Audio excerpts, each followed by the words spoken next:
Session 5, Leaving the Old to Receive the New. If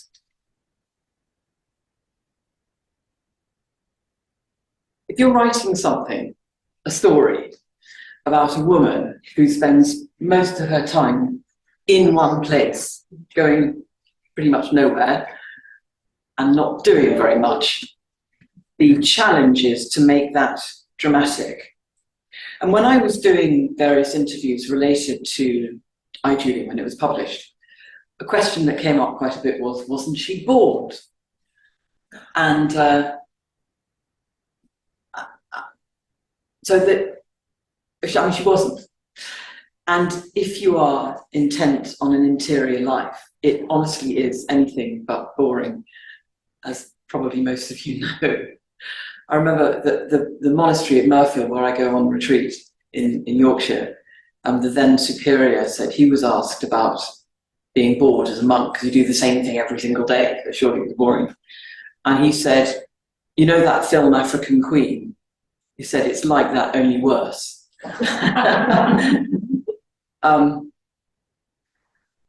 And this is one of the things I have happened to her, which I think is pretty plausible. This is from my own experience of spiritual work, if that's the right phrase for it.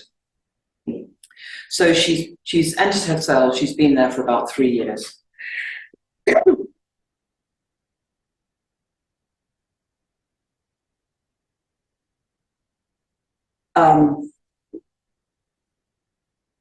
Another year passes and we settle down and carry on as people always do. I think there's been some kerfuffle in Norwich with either heretics or peasants or some kind of uprising, but it happens.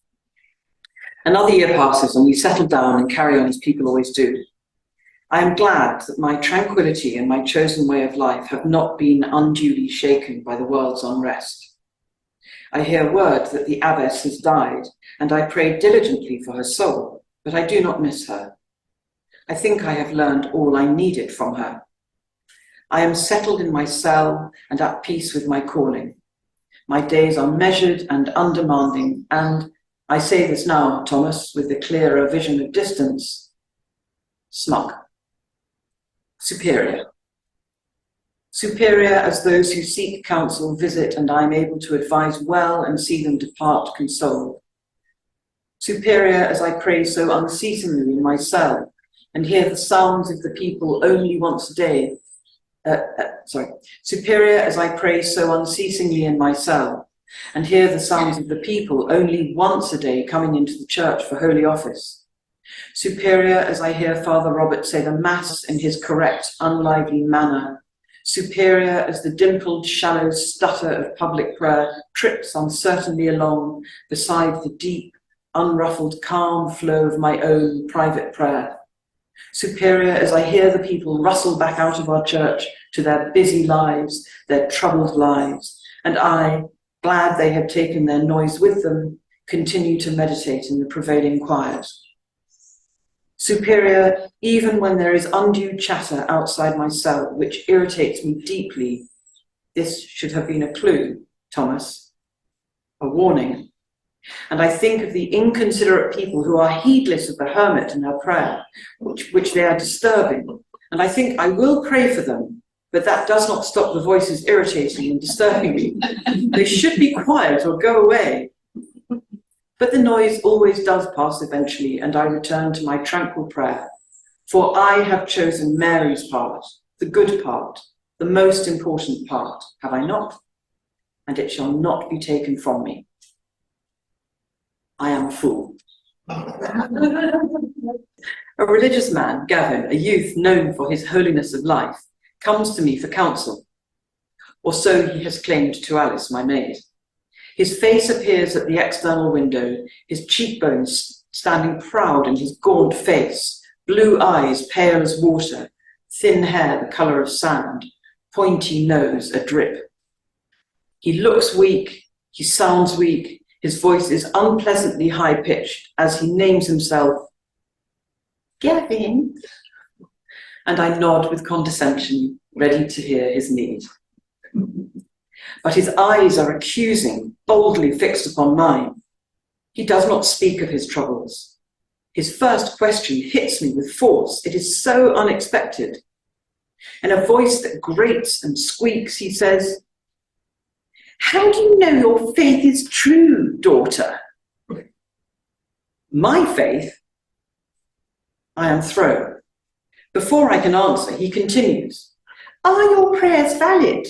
Is your vocation from God? How do you know it is not from your sinful self, from your own pride?" I trust he does not wait. "How do you know whether you are living your life in selfishness, reserving to yourself your holiness? Your reputation is growing, daughter." How dare he call me daughter, this boy? "Your reputation is growing and you glory in it." He is working himself into a fury. "You glory in it and you are in terrible danger of forgetting Jesus, your Saviour, because of your pride. What are you doing about it?" I flinch as the sharp darts pierce.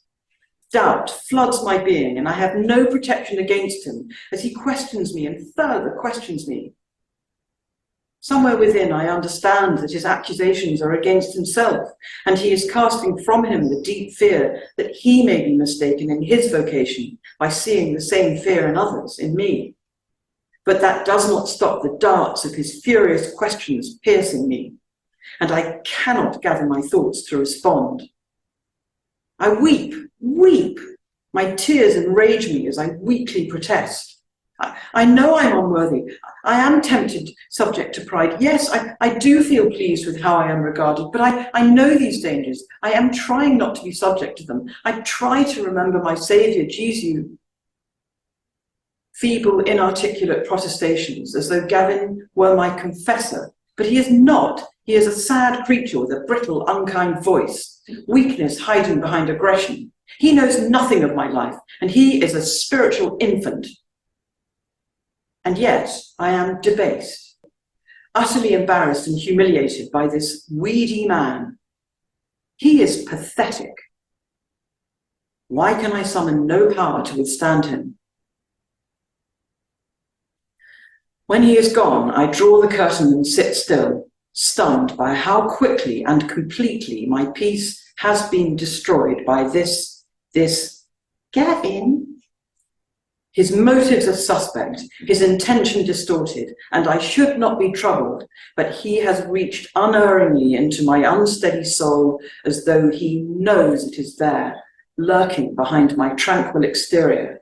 And he has torn my tranquil exterior, which has been so long in the making, torn it from me like a robe made of rags, made of nothing. It dissolved at his swift, harsh touch, and the pathetic person I really am is exposed. To this day, Thomas, I do not know whether he had come for counsel or whether, as I thought immediately after he had gone, he was sent by the bishop to test my faith, for Holy Church was growing zealous in using her new powers to bring heretics to trial. I never saw him again. I cannot find the rags of my self-confidence to wrap around me again. And so it goes on. She basically loses everything, and interiorly. And at this time, and isn't this often the way, her three external props go. So her great friend Isabel, who's always supported her and financially as well as a friend, and with her joy in life, turns up and says she's going to go into an Augustinian priory in Count Siash, the canoness. So she will never see her again. Her maid, Alice, tells her she's going to leave and become a hermit herself, so inspired by Julian is she. And then Thomas, her confessor, says he has been sent to be a chantry priest in another part of Norfolk, a long way from her. And she realizes how utterly dependent she was on these three props. And she thought she was supporting them. And so the story goes on. So I really just wanted to introduce that idea of letting go of the old. in order to allow the new. Because it seems to me it happens again and again and again to us. There's a great thing that a former Bishop of London said, I don't know where he got it from, the greatest enemy of the second conversion is the first conversion. We've been talking about this, where something is so valuable and wonderful, and you think it's it, you think it's the answer. And maybe it is for a bit. Really, maybe it is for a bit. But then things start to change. And if we're not careful, we're hanging on to that old thing because we know it. And what we're not allowing ourselves to do, usually through fear of change, fear of the unknown, is to let go and let something new be offered, be received. And we have to say, don't we, that that must be the case with God, that there is always new, always new. So, yes, to remain steady and committed and loyal and give time, but never think it's the end or the answer or the final thing, ever, ever, ever, ever. Even if everybody around you is saying, oh, sister, you've got it, or brother, you've got it, you're so wonderful and you're teaching me so much, and please don't go away, please don't change. And the conversation John and I were just having about cancer was how you know when your energy stops rising, you know that something needs to shift.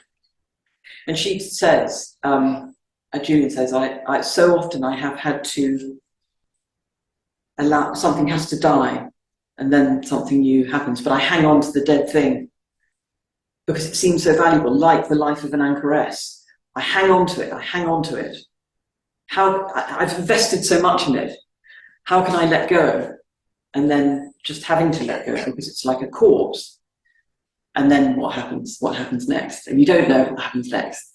And it's really exciting and terrifying, but you do have to let go of that corpse. And I suppose, like, thinking of this ecological theme, which is very much of today, not of our time, but also of our day to day, that there's always more to discover about that. It's such an enormous challenge and question for us all.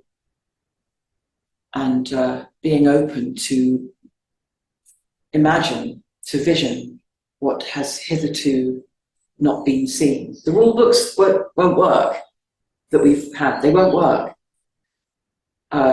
So being ready to receive something that's never been seen before is to me a really important attitude to have.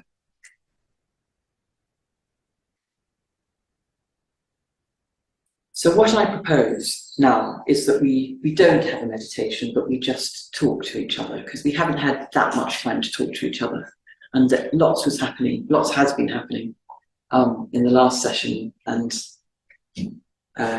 after that perhaps, and anything else at all. We've had some exquisite poetry and words and paintings, and I'm sure there's lots more to share in simple honesty.